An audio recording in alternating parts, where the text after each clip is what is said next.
Hi, Jenny here. Today we're going to have a look inside my bokashi bucket and see what we find. We're going to check for the smell and talk about a couple of things that you can do if your bokashi bucket is smelling more than you would like it to do. One thing just to clear up before we start. A good bokashi bucket should really not smell anything much, just like, fermented, like pickles or something like that.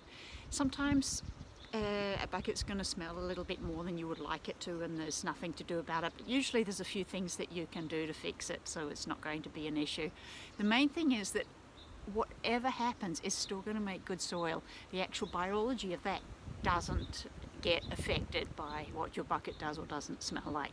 So this is purely about, comfort and keeping the family happy.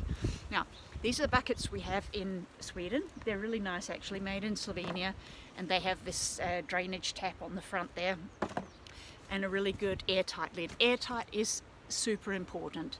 There's just two things that matter in bokashi, and one is keeping the lid airtight and the other is draining off the liquid regularly so it's not like, hanging around and causing problems.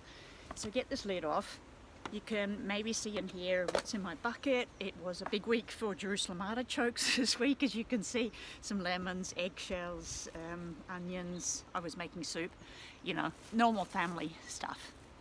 So it looks a little bit wet on the surface actually, and the first thing I always do is check on the lid.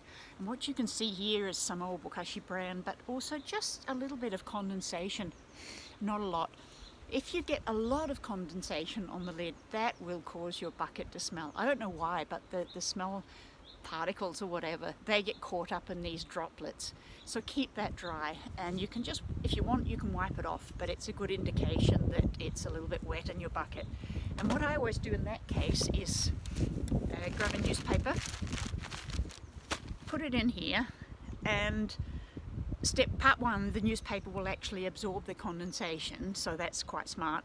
And then you can change the newspaper. If it gets really wet, you just change it and put in a fresh one to take up the condensation. But another really good tip is when you've got that clean newspaper, just push down the contents in the bucket like this.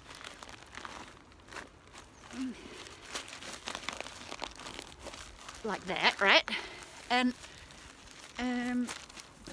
it made about that much difference in the level inside, and that means that I had air pockets in here, which is not surprising because I'm a little bit sloppy with this, right? So the air pockets is not a good thing in bokashi. You want to get rid of air pockets, and you do that by chopping up your food waste quite small, or by pushing it down now and then like this. So that actually really helped. What I might do in this case is leave the newspaper in, but next time I fill it, I'll just lift the newspaper and put the next layers under with the bran and everything, and then just observe how damp this gets. And you will